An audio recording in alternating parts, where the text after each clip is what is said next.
Moin Leute, willkommen im Buddhaland. Das heutige Video geht wieder an die Roboter-Enthusiasten unter euch. Und zwar habe ich hier den Roborock Q-Revo. Das ist mein erster Saugroboter. Der Mops hat statt den üblichen Wischplatten. Und ich kann jetzt schon spoilern, das ist der erste Wischroboter, der meine Frau überzeugt hat. Und da könnte ich jetzt schon aufhören, weil wenn ihr eure Frau glücklich machen wollt, dann seid ihr hier an der richtigen Stelle. Aber fangen wir vielleicht mal von vorne an. Als erstes zur Installation, die zeige ich euch jetzt hier nicht, die ist relativ trivial. Ihr müsst einfach nur die Roborock-App runterladen, einen Account machen und dann ist die Einrichtung mit diesem Roboter innerhalb von ein paar Minuten abgeschlossen. Das war relativ einfach und unkompliziert.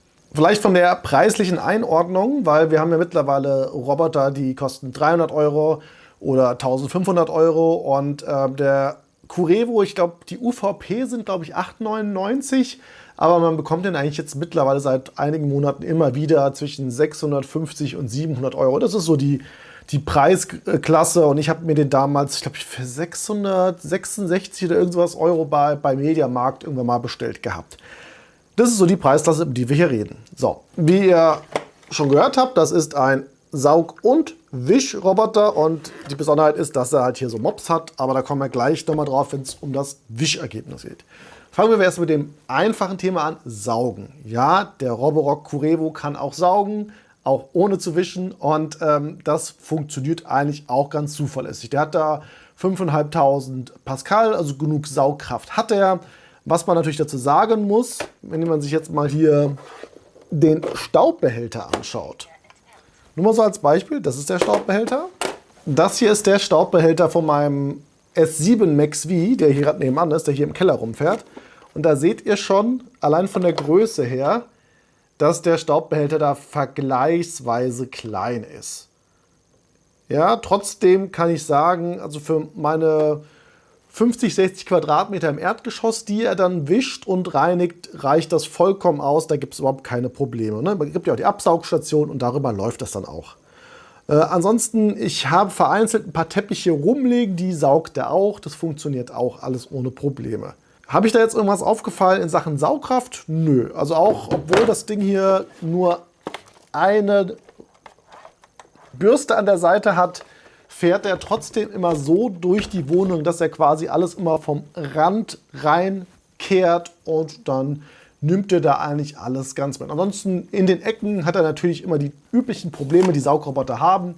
Da kommt er da nicht immer ran, aber da war ich sehr zufrieden. Soviel zum Thema Saugen, aber was viel wichtiger ist, wie war denn das Thema Wischen? Und da muss ich sagen, da war ich wirklich begeistert und auch meine Frau war begeistert, weil erstmals hat man wirklich das Gefühl gehabt, dass dort, wo der Roboter lang gefahren ist, tatsächlich gewischt wurde und nicht irgendwelche Schlieren gezogen wurden. Und man muss dazu sagen, ich habe das Ding ja im Mittelmodus gefahren. Also es gibt 3 verschiedene Modi, mit denen man einstellen kann, wie viel Wasser er aufnehmen soll, also abgeben soll zum Wischen, weil prinzipiell werden ja diese Mops werden ja befeuchtet, aber es gibt hier drin noch irgendwie so einen kleinen Mini-Tank, der dann quasi unterwegs für Wasser sorgt für die Mops.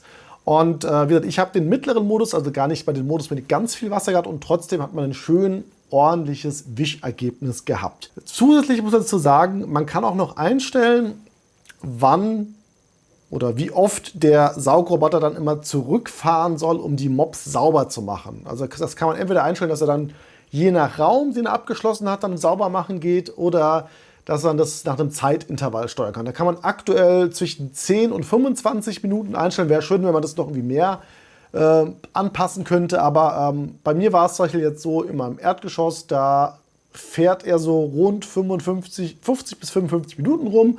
Und da hatte ich 15 Minuten eingestellt. Da ist er quasi alle 15 Minuten zurück zur Absaugstation, hat die Mops sauber gemacht, neues Wasser getankt und ist wieder losgefahren. Und das hat eigentlich auch immer sehr zuverlässig funktioniert. Ich blende euch einfach mal den Reinigungsverlauf an. Wie gesagt, der war jetzt mindestens einmal am Tag unterwegs. Manchmal war er auch zweimal am Tag unterwegs. Da habe ich ihn morgens gestartet und abends nochmal meine Frau.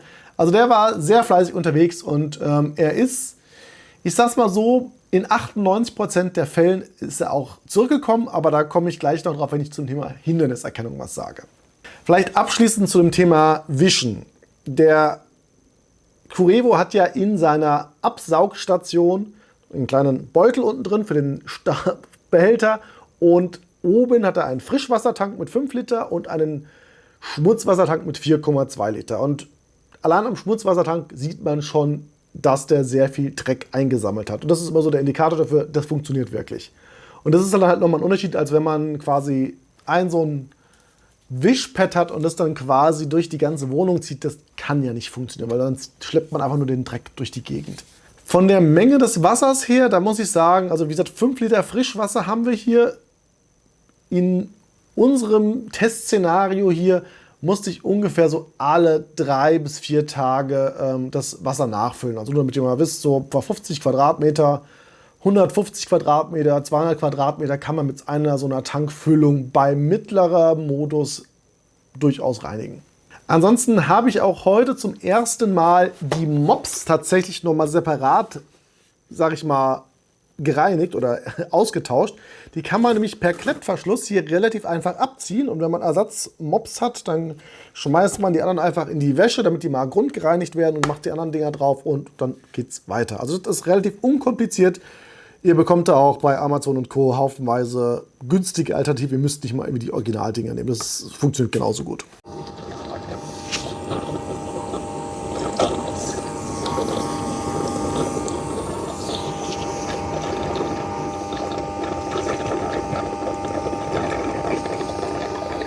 Last but not least zum Thema, da bin ich jetzt aber wirklich mit dem Thema Wischen fertig.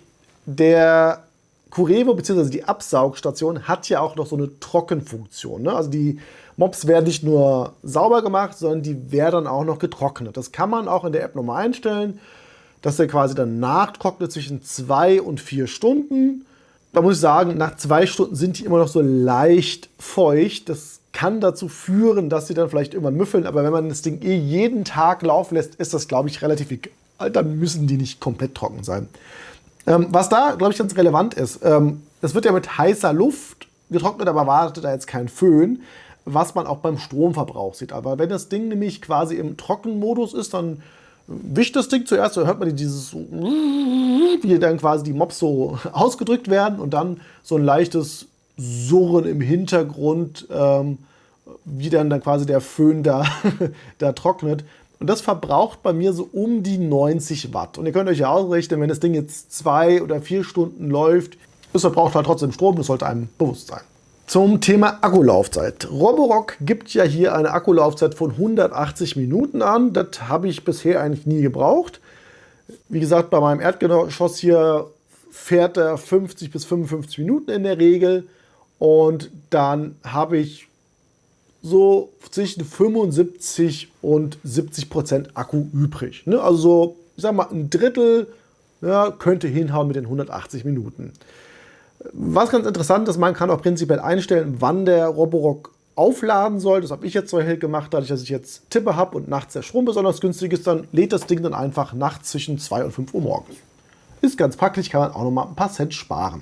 Eine Sache, die mir aufgefallen ist, wo ich sagen kann, da ist der Curevo ein bisschen schlechter als zum Beispiel mein Max V hier, liegt einfach an der Hinderniserkennung. Der Curevo hat zwar vorne ein bisschen Laser, ja, aber er hat dann zum Beispiel hier keine Kamera. Das ist halt der Unterschied. Ne? Der Roborock, der Max V, der hat hier eine Kamera. Und das hat dann natürlich schon zur Folge, dass da ein bisschen die Hindernisse erkannt werden.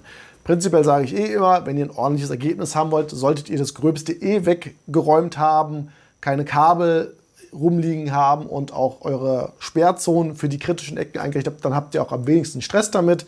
Aber mir ist schon aufgefallen, der Max V, der ist durchaus schneller durch dieses Erdgeschoss gekommen, weil ich habe die eine Zeit lang parallel laufen lassen, als der Curevo das gemacht hat. Wir reden jetzt hier aber über 5 bis maximal 10 Minuten Unterschied. Also es ist zu verkraften, insbesondere wenn das Ding arbeitet. Wenn ihr nicht da seid, dann ist es auch egal, ob ihr 5 Minuten länger braucht oder nicht. Sollte euch nur bewusst sein, und dadurch, dass natürlich jetzt auch keine Kamera ist, habt ihr auch nicht so Max-V-Funktionen wie zum Beispiel den Sentinel-Modus, wo man quasi die Kamera nutzen kann und rumfahren kann. Aber es gibt ja jetzt den neuen Q-Revo Max-V oder irgend sowas. Der hat sowas, glaube ich. Den muss ich bei Gelegenheit mal austesten, ob das dann wirklich ein Q-Revo ist, der auf dem Max-V-Chassis aufbaut. Ein letztes Thema noch, Lautstärke. Wie bei allen Absaugstationen, wenn das Ding absaugt, dann ist es laut. Das hat man mit allen Saugrobotern. Ich habe da noch keine Absaugstation gesehen, die leise war. Der einzige Vorteil hier ist halt, der Staubbehälter ist vergleichsweise klein. Deswegen dauert das Absaugen nicht ganz so lange wie bei meinem Max-V zum Beispiel. Aber ansonsten das Wischen ist noch vergleichsweise leise im Gegensatz zum Absaugen und dann auch dieser Trockenvorgang. Ich würde da jetzt nicht daneben schlafen wollen, aber es stört jetzt nicht wirklich extremst. So.